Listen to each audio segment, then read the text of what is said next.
আসসালামু আলাইকুম viewers, welcome back to my channel. আজকে আমি আপনাদের তৈরি করে দেখাবো বাটার চিকেন রেসিপি। তার জন্য আমি নিয়ে নিয়েছি 1 কেজি চিকেন। এখন দিয়ে দিচ্ছি 1 টেবিল চামচ লবণ, 1 টেবিল চামচ আদা রসুন বাটা, 1 টেবিল চামচ মরিচের গুঁড়া, 1 টেবিল চামচ জিরা গুঁড়া এবং 1 টেবিল চামচ লেবুর রস। এরপর দিয়ে দিচ্ছি 1 কাপ টক দই এবং দিয়ে দিচ্ছি 2 টেবিল চামচ সরিষার তেল। এখন আমি সবগুলো উপকরণ চিকেনের সাথে ভালো করে মিশিয়ে নিব। মিশানো হয়ে গিয়েছে। এখন আমি চিকেনগুলো 1 ঘন্টা রেস্টে রেখে দিব। ফিরে আসলাম 1 ঘন্টা পর।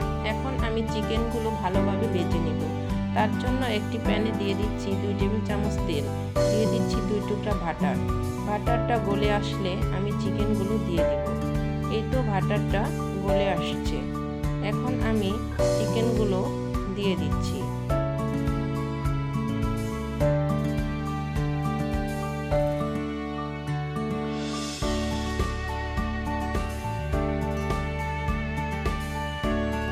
চিকেনগুলো এক পাশ হয়ে এসেছে। এখন আমি এগুলো উল্টিয়ে দিব।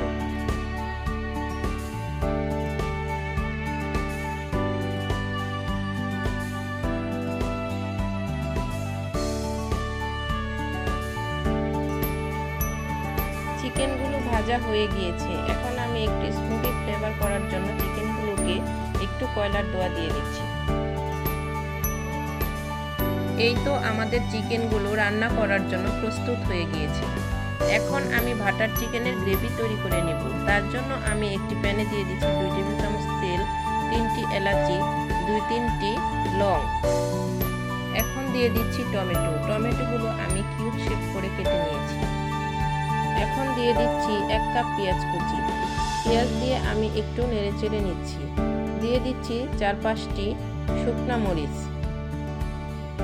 দিয়ে দিচ্ছি 1 টেবিল চামচ লবণ। এখন আমি সবগুলো উপকরণ ভালো করে সিদ্ধ করে নিব।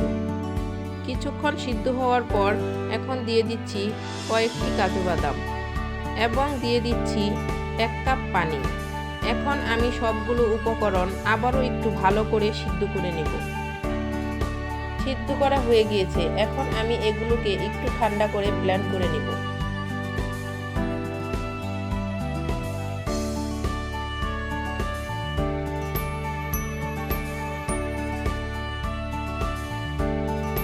ব্লেন্ড করা হয়ে গিয়েছে। এখন ছেঁকে নিব।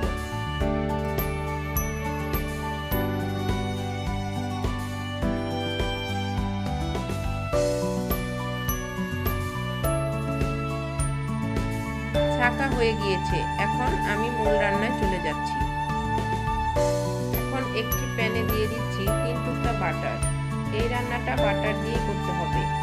এখন আমি বাটারটা গলে আসলে দিয়ে দিচ্ছি 1 টেবিল চামচ আদা রসুন বাটা, দিয়ে দিচ্ছি 1 টেবিল চামচ মরিচের গুঁড়া, দিয়ে দিচ্ছি 1 টেবিল চামচ গরম মশলার গুঁড়া, 1 টেবিল চামচ জিরা গুঁড়া।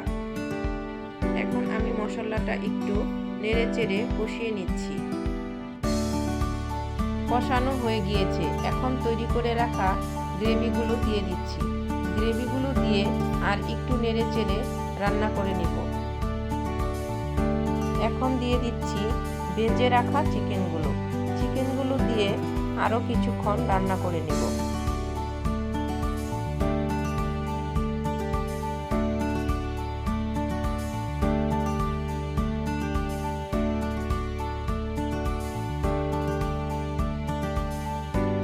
রান্নাটি প্রায় শেষ। এখন দিয়ে দিচ্ছি 1 টেবিল চামচ কাসুরি মেথি, দিয়ে দিচ্ছি 1 টেবিল চামচ চিনি।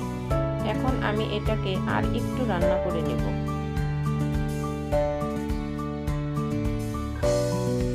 এই তো আমাদের বাটার চিকেনটি রান্না করা হয়ে গিয়েছে। এখন আমি উপর দিয়ে একটু ক্রিম দিয়ে দিচ্ছি। রেসিপিটি যদি ভালো লেগে থাকে তাহলে সাবস্ক্রাইব করবেন। আল্লাহ।